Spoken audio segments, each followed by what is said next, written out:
இன்று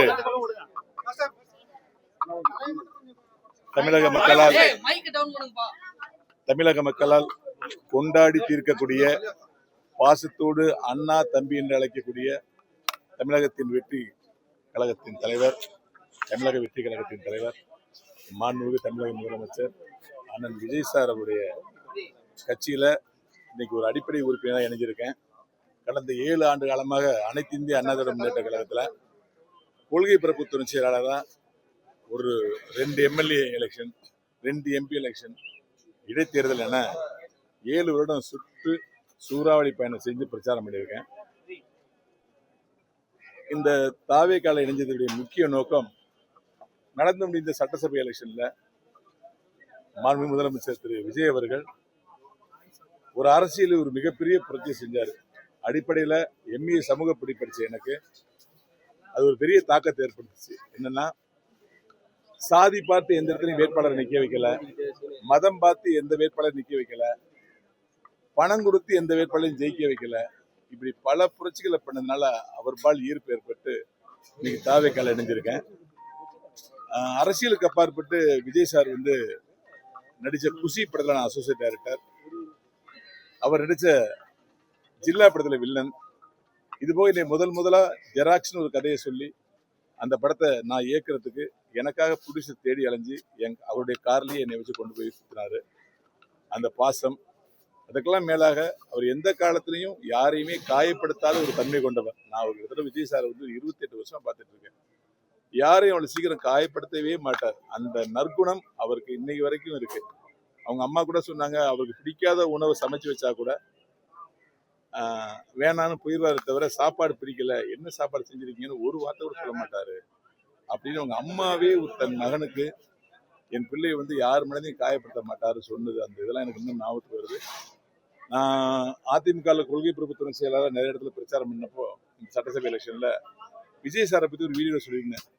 என்ன சொல்லியிருந்தேன்னா, விஜய் சாரை ஒவ்வொரு வீட்லயும் அண்ணன் தம்பியா பாக்குறாங்க. அவங்க வீட்டுல ஒரு குடும்ப உறுப்பினரா, ரேஷன் கார்டுல மட்டும் தான் அவர் பேர் இல்லை, மற்றபடி குடும்ப உறுப்பினரா அவர் பாக்குறாங்க. நிச்சயம் இந்த வருகிற சட்டசபை எலெக்ஷன்ல அவங்க மக்கள் அவங்களை கைவிட மாட்டாங்கன்னு சொன்னேன். எல்லாரும் சொன்னாங்க, அதிமுக நீ கொள்கை பரப்பு துணை செயலாளர் இருந்துகிட்டு தாவேக்காவோட தலைவரை பத்தி விஜய் சாரை பத்தி இப்படி புகழ்ந்து பேசுறீங்கன்னு பல பேர் என்ன கேட்டாங்க.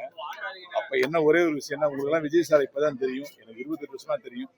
அவரை மக்கள் மனசுல என்ன நினைக்கிறாங்க, ரசிகர் மனசுல என்ன நினைக்கிறாங்க, உண்மையதான் சொன்னேன், அதுல தப்பு இல்லைன்னு சொன்னேன். அதனால பல முறை அதிமுக பல பேர் என்னை திட்டினாங்க. அதுக்கெல்லாம் எனக்கு கவலை இல்லை. ஏன்னா நல்ல உண்மையை சொன்னேன். விஜய் சார் ஒரு சிறந்த மனிதர், ஒவ்வொரு வீட்லயும் அவர் அண்ணன் தம்பியா வாழ்றாரு உண்மையை சொன்னேன். அந்த உண்மை இன்னைக்கு பழிச்சிருக்கு. இன்னைக்கு தமிழகம் முழுவதும் அவரை ஒரு மிகப்பெரிய ஒரு சக்தியாக, ஒரு அண்ணன் தம்பியாக, ஒரு சகோதரனாக ஏத்துக்கிட்டாங்க. இன்னைக்கு ஒரு லஞ்ச லாவணியமற்ற ஒரு சிறந்த அரசை அவர் உருவாக்குறதுக்கு மிகப்பெரிய பாடுபடுறாரு. சட்டசபையே புதுசான ஒரு கோணத்துல அணுகிறாரு. மக்களுக்கு அவரை பிடிச்சிருக்கு, எனக்கும் அவரை பிடிச்சிருக்கு. அதனாலதான் தமிழக வெற்றி கழகத்தை சேர்ந்திருக்கேன். இந்த கட்சியில் இணைந்து இந்த கட்சி தொடர்ந்து பல்லாண்டு காலம் நிலைத்து மக்கள் மனதில் நிற்பதற்கு உழைப்பேன் என்று உறுதி கூறுகிறேன். நன்றி, வணக்கம். திடீர்னு வெளியேற என்ன காரணம்? தொடர்ச்சியாக நிறைய பேர் வெளியேறாங்க. எடப்பாடி பழனிசாமி இறங்கி வர நிறைய பேர் கேட்கிறாங்க. ஆக்சுவலா மற்றவங்க சொல்றதெல்லாம் ஒரே மாதிரி நானும் சொல்ல முடியாது. என்னை பொறுத்த வரைக்கும் எனக்குள்ள ஒரு நிஜமாவே ஒரு மனமாற்றம் ஏற்பட்டுச்சு. அதான் சொன்னேன், ஒரு 3 மனமாற்றம். எந்த இடத்துலயும் வேட்பாளரை சாதி பார்த்து அவர் நிக்க வைக்கல, எந்த இடத்துலயும் வேட்பாளரை மதம் பார்த்து நிக்க வைக்கல, எந்த வேட்பாளரும் பணம் கொடுத்து ஜெயிக்க வைக்கல. மக்கள் மனசுல நீங்க நாங்க நல்லது செய்வோம்னு சொல்லுங்க, ஜெயிப்பீங்க நம்பினாரு. அந்த நம்பிக்கை தான் என்னை ஈர்த்து கொண்டு வந்துச்சு தவிர மற்றபடி நம்ம யார் மேலேயும் கூட்ட சொல்லணும் தயாரா இல்லை. சார், தேர்தல் பிரச்சாரத்தையே அதிமுகல இருந்து பிரச்சாரம் பண்ணியிருந்தீங்க. அப்பவே தாவேக்கா குறித்தும் ஆதரவா பேசியிருந்தீங்க சொன்னீங்க. முன்பு ஏன் இணையாம தற்போது வெற்றி பெற்ற பிறகு இணைவதற்கான காரணம்? அது காரணம் ஒரே காரணம் தான் சார். நம்ம ஒரு கட்சியில கொள்கை பரப்பு துறையில இருக்கோம். எலெக்ஷன் வந்துருச்சு, யாரையும் அம்போன்னு விட்டு போட கேரக்டர் எனக்கு கிடையாது. அது நான் சின்ன வயசுல இருந்து எனக்கு இண்டஸ்ட்ரியில சொல்லுவாங்க, பிரைமரியாவுக்கு எப்பயுமே ஒரு ஹெல்பிங் டென்ஸ் உள்ள கேரக்டர் அப்படின்னு.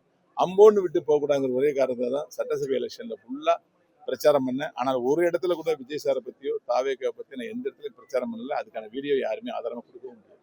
சார், இப்போ இணைஞ்சதுக்கான காரணம் என்ன சார்? அதான் இவ்வளவு நேரம் சொன்னேன் சார், இவ்வளவு நேரம் சொன்னேன் உங்களுக்கு.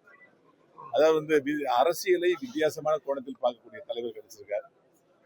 லஞ்ச லாவணி இல்லாம ஒரு அரசை உருவாக்கணுங்கிற ஒரு சவாலை தமிழக வெற்றி கழகத்தின் தலைவர் ஏற்றிருக்கார். இந்தியாவுக்குள்ள ஒரு ரெஃபரன்ஸான ஒரு தலைவராக இருக்காரு. அந்த காரணம் சரி.